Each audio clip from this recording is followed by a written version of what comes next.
Good morning बच्चों। मैं doctor Hemlata Akodia, government girls college Chomu से। बच्चों, हम बीए पार्ट फर्स्ट का फर्स्ट पेपर पढ़ेंगे। आज अपनी पहली क्लास है।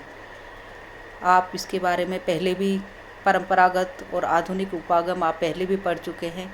हम भारत राजनीति विज्ञान के मूल आधार पेपर में जो फर्स्ट चैप्टर है अपना, वह है परंपरागत दृष्टिकोण।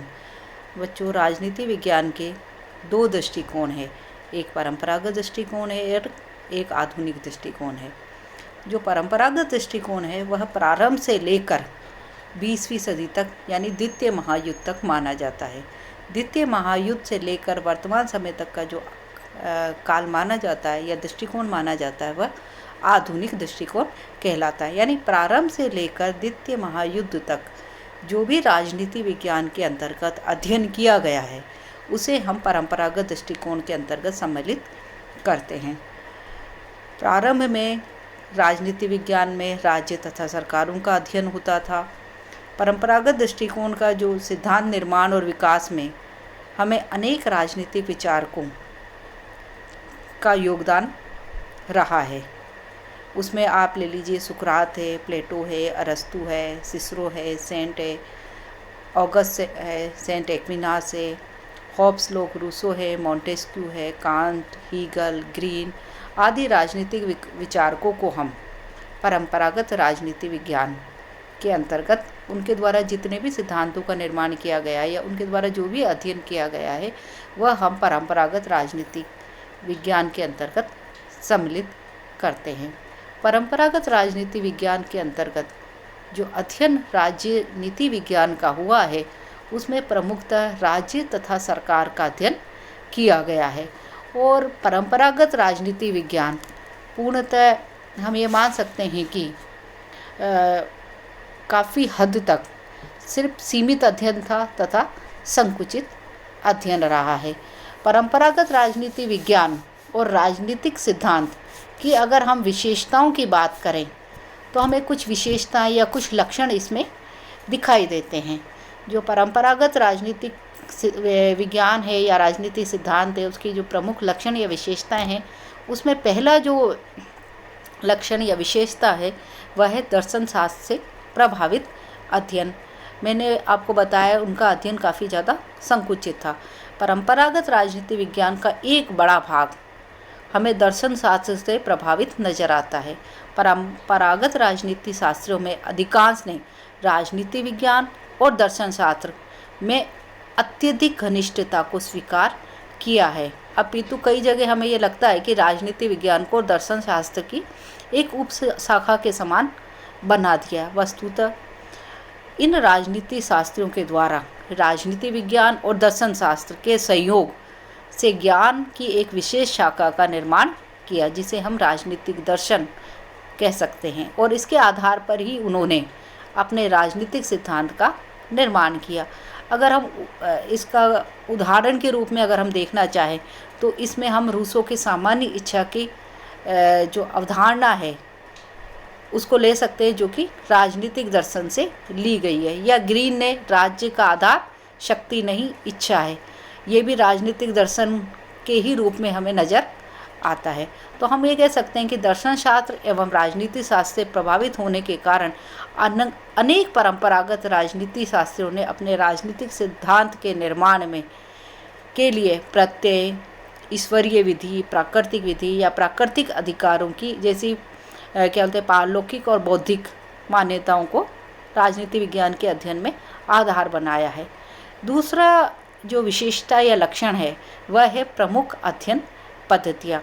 परंपरागत राजनीति विज्ञानिकों की जो प्रमुख अध्ययन पद्धतियाँ रही है वह है दार्शनिक अध्ययन पद्धति, नीतिशास्त्रीय अध्ययन पद्धति, तर्कशास्त्रीय पद्धति, जिन्हें हम प्रायः निगमनात्मक अध्ययन पद्धतियाँ कह सकते हैं। इसके अतिरिक्त इसमें विधिक, ऐतिहासिक, वर्णनात्मक तथा तुलनात्मक अध्ययन पद्धतियों को भी हम सम्मिलित कर सकते हैं। जो राजनीतिक विचारक है डॉक्टर SP वर्मा, उन्होंने कहा है कि परंपरागत राजनीति विज्ञान के अध्ययन हेतु जो अपनाई गई विभिन्न पद्धतियां हैं उन्हें 4 भागों में मूलतः बांट सकते हैं, जिसमें ऐतिहासिक, विश्लेषणात्मक, आदर्शात्मक, उपदेशात्मक तथा वर्णनात्मक व परिभाषात्मक अध्ययन पद्धतियाँ। तो ये परंपरागत राजनीति विज्ञान की प्रमुख अध्ययन पद्धतियाँ हैं। बच्चों, अब जो तीसरी विशेषता की जो हम बात करेंगे वह है मूल्य प्रधान अध्ययन। परंपरागत राजनीति विज्ञान के अंतर्गत जो भी अध्ययन किया गया है वह मूल्य प्रधान अध्ययन किया गया है। अब चूँकि आप प्रथम वर्ष में पढ़ रहे हैं और हम लोग कभी पहले इस सिलसिले में बात नहीं की है, हो सकता है आपने पहले इसके बारे में जाना नहीं हो, आपके दिमाग में एक विचार आएगा मूल्य क्या। अगर मैं आपसे पूछूंगी मूल्य क्या है, तो मूल्य से आप जनरली जो बाज़ार में हम पैसे की जो बात करते हैं, जो मूल्य चुकाते हैं, उससे समझेंगे। लेकिन यहाँ पर मूल्य से तात्पर्य उस बाज़ार या पैसे या रुपये से नहीं है, बल्कि यहाँ मूल्य जो है वो हमारे सामाजिक मूल्य या आदर्शात्मक मूल्यों की बात की जा रही है। तो परंपरागत राजनीति विज्ञान विचारकों के द्वारा जो भी अध्ययन किया गया है वह मूल्य प्रधान अध्ययन किया गया, और इसके लिए एक आदर्श राजनीतिक व्यवस्था की स्थापना का समर्थन किया गया है। जैसे आप लोगों ने पढ़ा होगा प्लेटो की जो रिपब्लिक है, या सेंट ऑगस्टाइन का जो ईश्वरीय नगर है, या टॉमस मोर का जो यूटोपिया है, जो ये सब ग्रंथ है, इन सब में आदर्श की बात की गई कि राज्य ऐसा होना चाहिए। उन्होंने जिस प्रकार के राज्य का चित्रण किया है उस प्रकार का राज्य हमें व्यवहारिक रूप में या हमारी इस धरती पर नज़र नहीं आता है। तो इनके द्वारा जो भी परंपरावादियों के द्वारा अध्ययन किया गया है उसमें राज्य के आदर्शवादी स्वरूप की बात की गई है। अगली जो विशेषता है वह है व्यक्तिनिष्ठ अध्ययन। बच्चों, अध्ययन के दो प्रकार होते हैं, एक होता है व्यक्तिनिष्ठ अध्ययन होता है और एक होता है वस्तुनिष्ठ अध्ययन। व्यक्तिनिष्ठ अध्ययन के अंतर्गत व्यक्ति के अपने विचार उस अध्ययन में सम्मिलित हो जाते हैं, और जो वस्तुनिष्ठ अध्ययन होता है उसके अंतर्गत जो जैसा है तथ्यात्मक अध्ययन किया जाता है, उसमें मूल्यों का कोई भी स्थान नहीं होता है। तो परंपरागत राजनीति विज्ञान के अंतर्गत जो भी अध्ययन किया जाता है वह मूल्य प्रधान अध्ययन होता है। मूल्य प्रधान यानी कोई व्यक्ति होता है, जैसे मैं राजनीति विज्ञान में किसी विषय पर अध्ययन कर रही हूँ, जैसे मैं राज्य के ऊपर अध्ययन कर रही हूँ, तो मेरे दिमाग में जो मैं विचार रखती हूँ राज्य के बारे में, तो उस अध्ययन को करते हुए मेरे अपने विचार उस राज्य अध्ययन में सम्मिलित हो जाते हैं। तो मतलब मेरे अपने विचारों से वह अध्ययन प्रभावित हो गया, यानी वह अध्ययन व्यक्तिनिष्ठ हुआ। वस्तुनिष्ठ अध्ययन वह होता है जिसमें कि जो जैसा है या वैज्ञानिक दृष्टिकोण से जो अध्ययन किया जाता है। तो परंपरागत राजनीति विज्ञान के अंतर्गत जो भी अध्ययन किया गया था वह पूर्णतः व्यक्तिगत अध्ययन था, मतलब जो भी राजनीतिक विचारक उसके बारे में अध्ययन कर रहा था उसके स्वयं के विचार उसमें सम्मिलित हुए। इसका परिणाम ये हुआ कि उनका मानव स्वभाव तथा इस पर आधारित राजनीतिक समझौते या समस्त विवरण व्यक्तिनिष्ठ अध्ययन की श्रेणी में आ गया, और वह तथ्यों की पूर्णतः उपेक्षा करते हैं। परंपरागत राजनीति शास्त्रियों ने व्यक्तिनिष्ठ अध्ययन का मूल कारण उनके द्वारा अपनाई गई दार्शनिक और निगमनात्मक अध्ययन पद्धतियाँ रही, जो अपनी प्रकृति से ही व्यक्तिनिष्ठ अध्ययन पद्धतियाँ थी।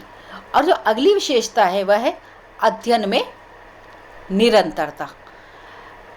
यहाँ पर अध्ययन में निरंतरता से तात्पर्य जैसे परंपरागत राजनीति विज्ञानों का जो अध्ययन क्षेत्र में सीमित परिवर्तन हुए, वस्तुतः इनके अध्ययन क्षेत्र में निरंतरता व सहमति के लक्षण हमें प्रमुख रूप से देखने को मिलते हैं। लंबे समय तक इनके अध्ययन के मुख्य विषय जो रहे हैं वह है राज्य एवं सरकार के औचित्य को सिद्ध करना, आदर्श राज्य व्यवस्था का चित्रण प्रस्तुत करना व न्याय, स्वतंत्रता, समानता, अधिकार, कानून, संप्रभुता, राष्ट्रवाद आदि धारणाओं की दार्शनिक व मूल्यात्मक व्याख्या करना।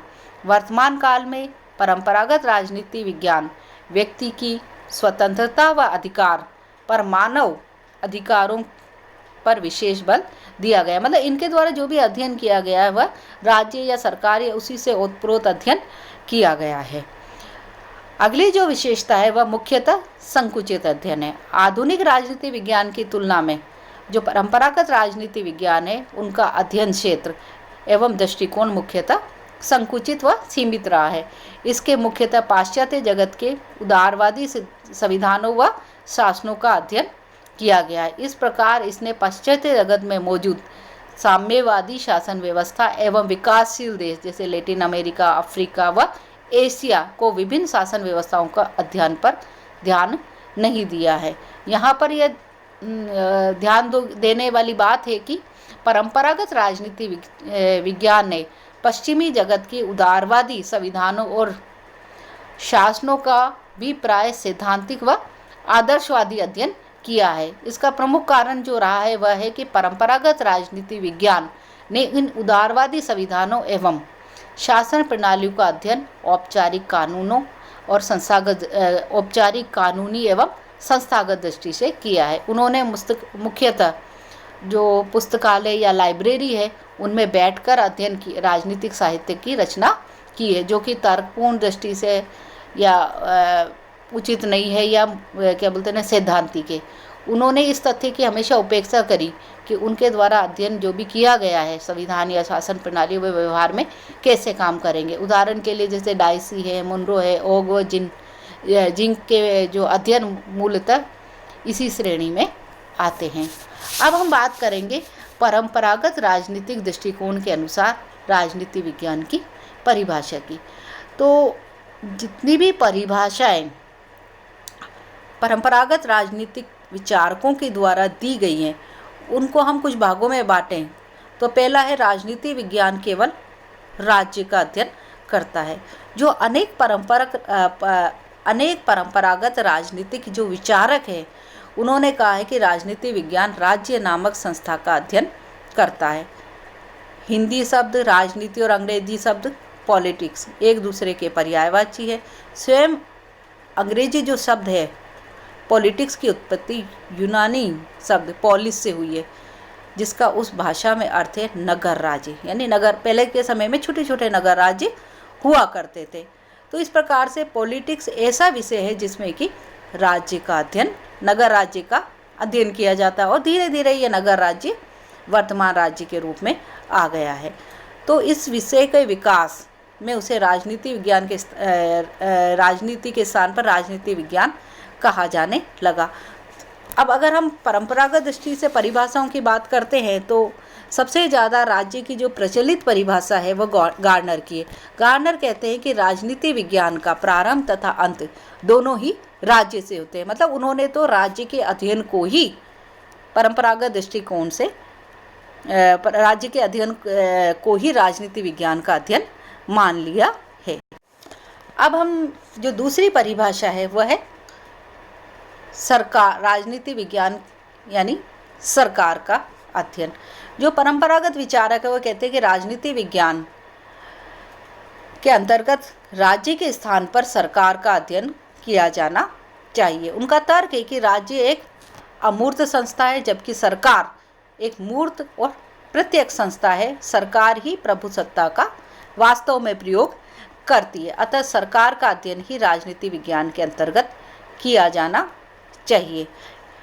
सरकार के अध्ययन ही राजनीति विज्ञान के अंतर्गत किया जाना चाहिए। इसके अंतर्गत एक परिभाषा है जो महत्वपूर्ण है, वो लिकोक की है। लिकोक ने बहुत ही संक्षिप्त एवं सारगर्भित परिभाषा बताई है। वो कहते हैं कि राजनीति विज्ञान सरकार से संबंधित अध्ययन है। मतलब राजनीति विज्ञान के अंतर्गत सिर्फ सरकार का अध्ययन किया जाता है।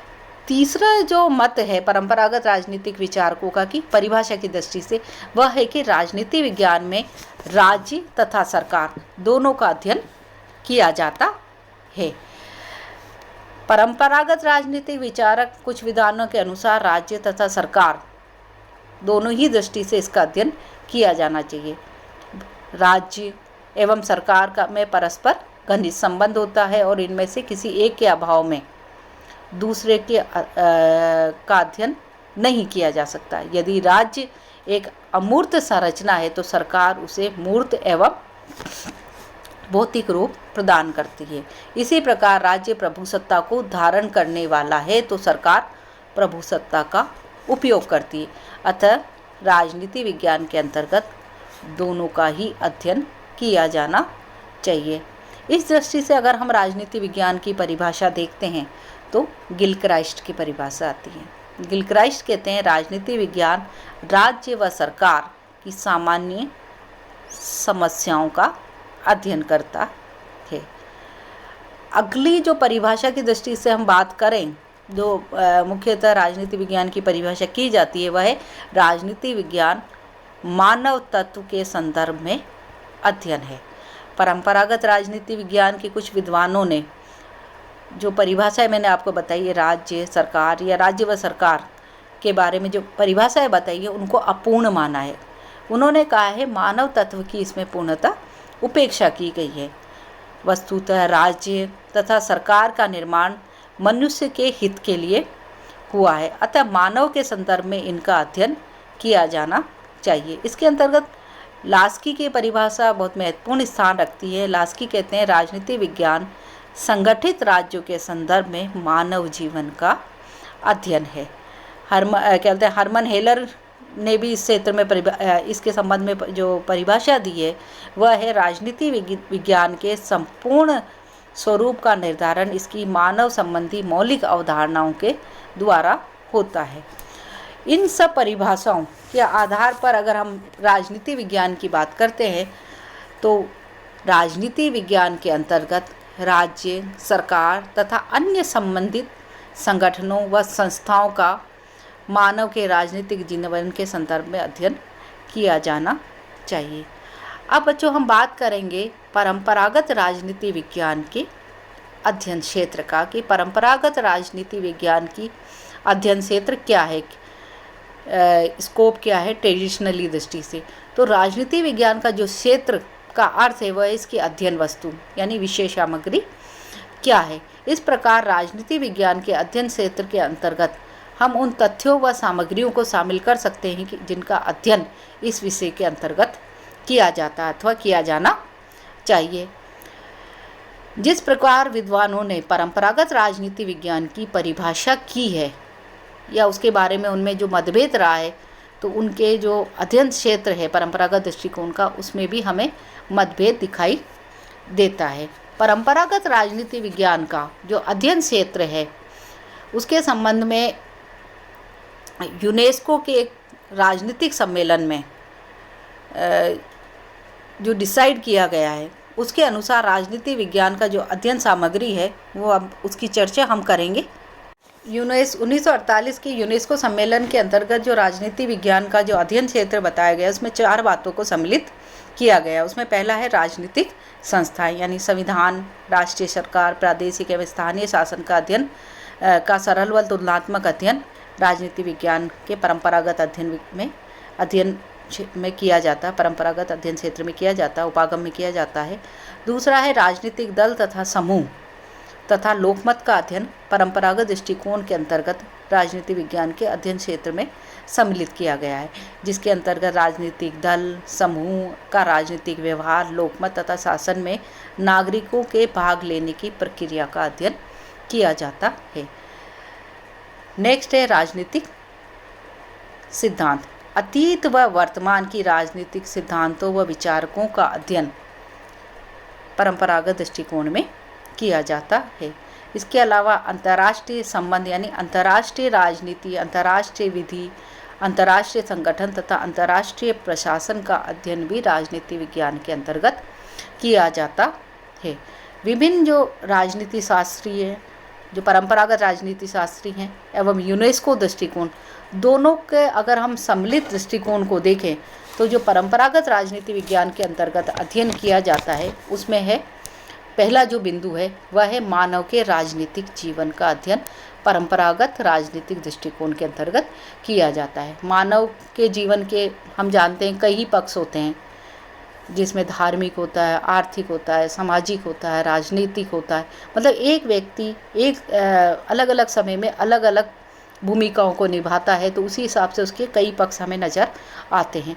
तो जो परंपरागत राजनीति विचारक है और यूनेस्को सम्मेलन है, उन दोनों से सम्मिलित रूप से जो अध्ययन बताया है वो ये कहते हैं कि मानव का जो राजनीतिक पक्ष है उसका अध्ययन परंपरागत दृष्टिकोण के अंतर्गत राजनीति विज्ञान के अंतर्गत किया जाना चाहिए। दूसरा वे कहते हैं कि राज्य का अध्ययन परंपरागत दृष्टिकोण के अंतर्गत किया जाना चाहिए, क्योंकि सब्जेक्ट का नाम ही राजनीति विज्ञान है यानी जिसमें राज्य का अध्ययन किया जाता हो। तो प्रमुख विषय ही जब राज्य है तो राज्य का अध्ययन तो राजनीति विज्ञान में किया जाएगा ही।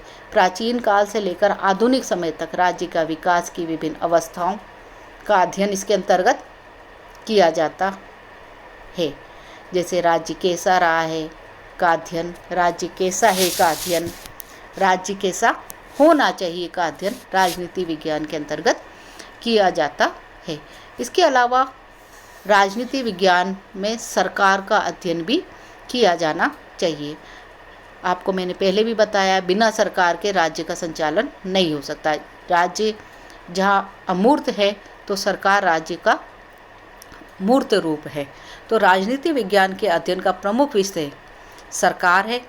राजनीति विज्ञान के अंतर्गत सरकार के विगत और आधुनिक रूपों का अध्ययन किया जाना चाहिए।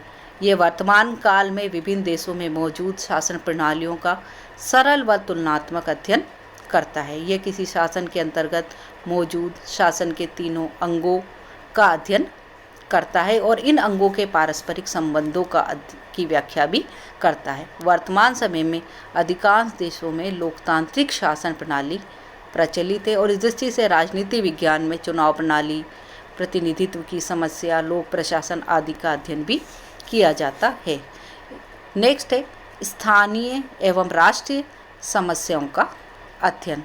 राजनीति विज्ञान राष्ट्रीय एवं स्थानीय समस्याओं का अध्ययन करता है और इन समस्याओं का हल भी सुझाता है। यह स्थानीय समस्याओं के अध्ययन तथा उनके हल के लिए स्थानीय संस्थाओं के संगठन, कार्यप्रणाली तथा कार्य क्षेत्र का अध्ययन करता है। अगर हम उदाहरण के रूप में देखें तो भारत में स्थानीय समस्याओं के समाधान के लिए प्रजातांत्रिक विकेंद्रीकरण यानी पंचायती राज व्यवस्था को लागू किया गया है। नेक्स्ट है राजनीति विज्ञान के अंतर्राष्ट्रीय पक्ष का अध्ययन। देखिए वर्तमान समय में वर्तमान के हम प्रारंभ से ही देखते हैं कि राज्य अपने आप में सीमित रहकर अपना विकास नहीं कर सकता, अंतर्राष्ट्रीय पक्ष भी होता, अन्य राज्यों के साथ भी राज्यों के संबंध होते हैं। तो हम अंतर्राष्ट्रीय पक्ष की अवहेलना इसके अंतर्गत नहीं कर सकते।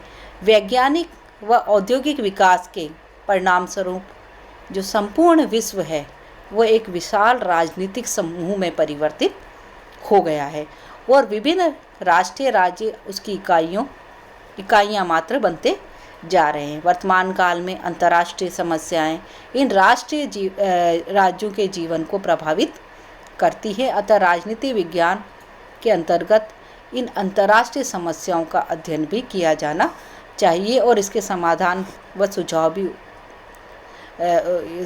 के सुझाव भी बताए जाने चाहिए। आधुनिक युग में राजनीति विज्ञान के अंतर्राष्ट्रीय पक्ष का तेजी से विस्तार हुआ है और इसके अंतर्गत जो विषय सम्मिलित किए गए वह है अंतर्राष्ट्रीय राजनीति, अंतर्राष्ट्रीय संबंध, अंतर्राष्ट्रीय संगठन, अंतर्राष्ट्रीय विधि आदि। इन सब विषयों का अध्ययन राजनीति विज्ञान के अंतर्गत परंपरागत दृष्टिकोण में भी किया जाने लगा। इसके अलावा राजनीतिक विचारधाराओं का अध्ययन। प्राचीन काल से लेकर आधुनिक युग तक अनेक राजनीतिक विचारधाराओं की उत्पत्ति और विकास हुआ है। इन राजनीतिक विचारधाराओं ने राजनीति के यथार्थवादी एवं आदर्शवादी मूल्यों पर विचार व्यक्त किया। इनके द्वारा राज्य की उत्पत्ति, प्रकृति, उद्देश्य, साधन, कार्यों आदि पर विचार किया गया। उन्होंने राज्य व व्यक्ति के पारस्परिक संबंधों के अलावा कानून, स्वतंत्रता, समानता आदि पर भी अपना मत प्रकट किया है।